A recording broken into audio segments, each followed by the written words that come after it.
If you're building a SaaS business, one of the decisions you have to make really early on that could have lasting impact on your likelihood of getting to product market fit is how you price your product. There's some big questions. Do you do freemium? Do you charge on a per seat basis? Is there a team plan? How does it all work? In this video, I'm gonna walk you through the 4 principles I would follow if I were to start a SaaS business today, how I would price my product. Intro.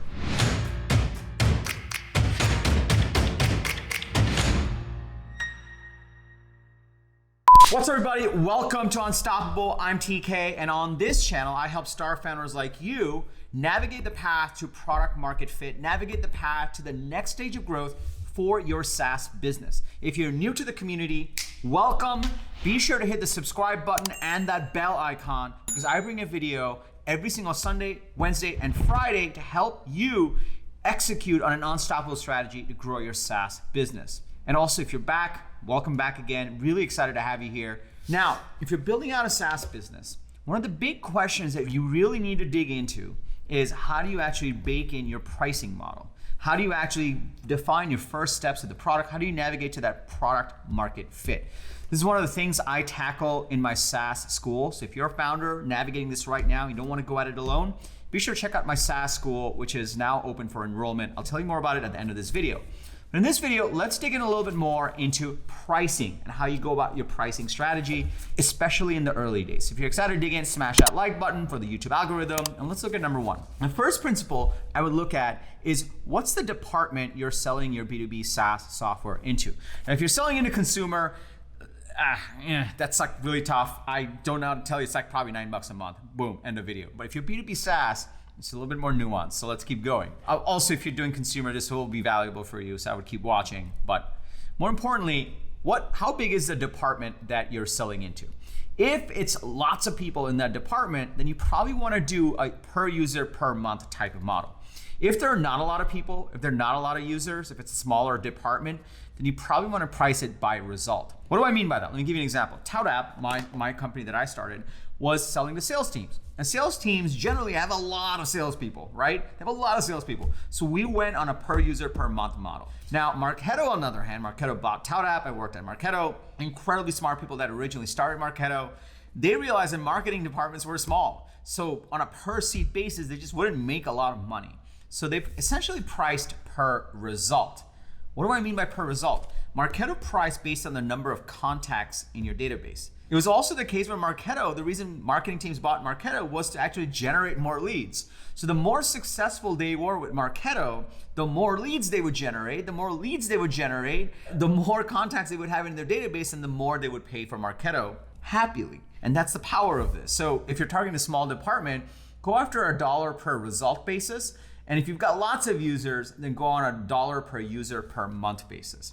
There is a nuance to this. One of the things we did at ToutApp was we eventually started to incorporate a minimum platform fee. We said, you know what, even if you have 5 salespeople, there's a minimum fee of $15K per year. Otherwise, it's just not worth it for us to do the deal. I can't even pay for the salesperson and the marketing and to service you. So you can always incorporate a minimum fee as you start to go up market. The one more thing you really want to think about as you're pricing this and as you're building your product, your initial product, is you want to optimize for a single player mode. What do I mean by that? And there's always exceptions to this, but they're really extremes. You always want to have your software be something where there's a single player mode, meaning I can go sign up for it and get value from it without having to invite another person into the program, without me having to go and convince someone else to also download the software and use it. What that means is you need to get the user to some sort of aha moment on a single player basis. You can just play the game, play the software in your own way and get value, get aha, so you start paying that per user fee. Once you have that, that's principle number 1. Once you have that, then you can start to build out, this is principle number 2, you can start to build out an upsell to multiplayer mode with team features. What that means is you can say, you know what, you're paying us X dollars per month and you're getting value. And if you actually invite a team member, if you actually invite another person, then they'll get value too. But not only will they also get value, together the entire enterprise will get even more value. And that's the power to this. You can say, oh, if you bring in your team member and 3 other people or whatever it may be, you will get even more value from the platform. And as they do that, they get more value and you also make more money because your pricing model is structured that way.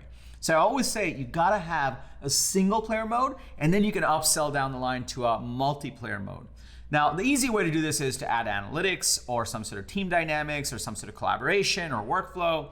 Those things are fairly standard patterns in B2B SaaS software, but what's often forgotten is that single player mode. If you don't have the single player mode, you will really have a tough time growing initially and getting to that product market fit, because people will be stuck right on step one because they have to convince someone else, and they're bad at convincing people. People are generally bad at convincing people. Now, before I go to the principle number 3, let me just pause here for a second.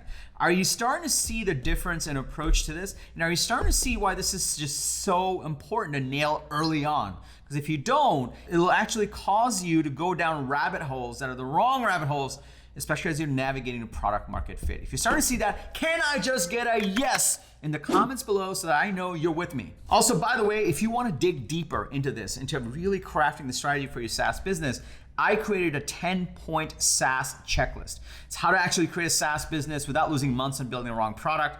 You can check it out below. I'll include the link and I'll tell you more about it at the end of this video, but let's go into principle number 3. And by the way, if you haven't smashed that like button yet, please do so, and let's dig into principle number 3.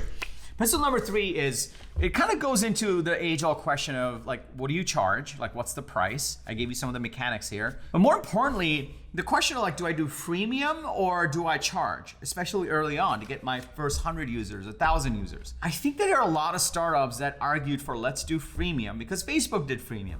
But then they realized business software is totally different. B2B SaaS software is just a different beast. I actually believe that you should not do a freemium. You should not do a freemium. What you should start with is $30 a month. Why is it $30 a month? Because the math just works out well. At $30 a month, you can actually cover Facebook ads. There's enough of like a transaction here where you can actually cover Facebook ads or wherever you're spending money to actually acquire a lead.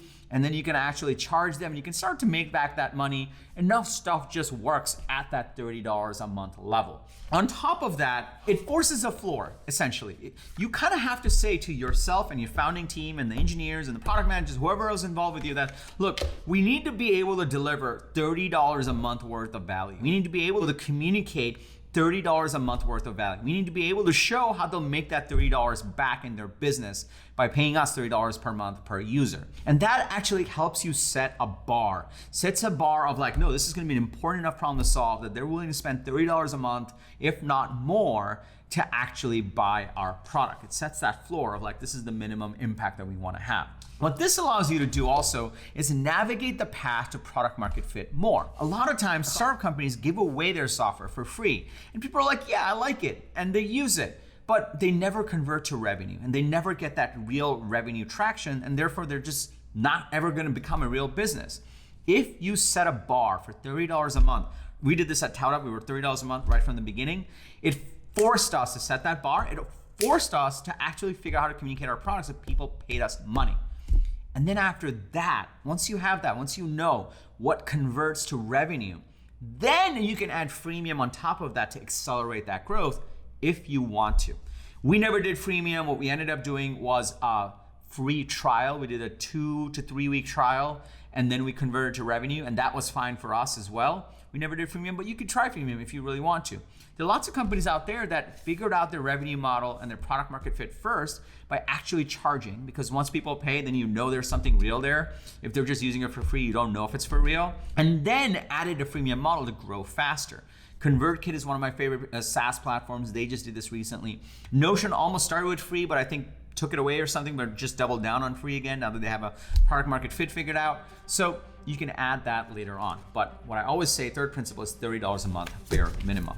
So to recap pricing principles, if your department size is small, then go for by result. If it's lots of people, then go for per user per month. You'll always want to optimize for single player mode. Then you want to upsell for a multiplayer mode with team features that gets them even more value. And lastly, start at minimum $30 a month, if not more. Forces you to actually test whether this is valuable enough for them to pay. It also makes sure your team has a bar to hit on at least delivering $30 a month of value. And lastly, you can add freemium later. Those are my principles. If I were to start a brand new SaaS business today, these are the principles I would follow for a B2B SaaS business and how I would go about pricing it, which also kind of rolls into how I would structure the product to get to product market fit as well. Now you know how to actually follow these principles. But if you're in the stage where you're building out a SaaS business, you want to get the strategy right. You want to make sure that you're asking the right questions so you don't waste time building the wrong product. Be sure to check out my 10-point SaaS checklist. You can check it out by following the link below, or you just go to tkkader.com/SaaS-checklist. And in there, I'll walk you through the very pointed questions that I've developed to actually help you stress test your SaaS idea and create a plan of action to actually drive to product market fit. If you got value from this video, please smash that like button. It means the world to my team and me. We put a lot of effort into these videos. If you've got a fellow founder that would get value from this video, please share it with them as well. I drop a video every single Sunday, Wednesday, and Friday, so be sure to hit that subscribe button and that bell icon so that you get notified every single time I drop an episode. And lastly, remember, everyone needs a strategy for their life and their business, but when you are with us, yours is gonna be unstoppable. I'm TK, and I'll see you in the next episode.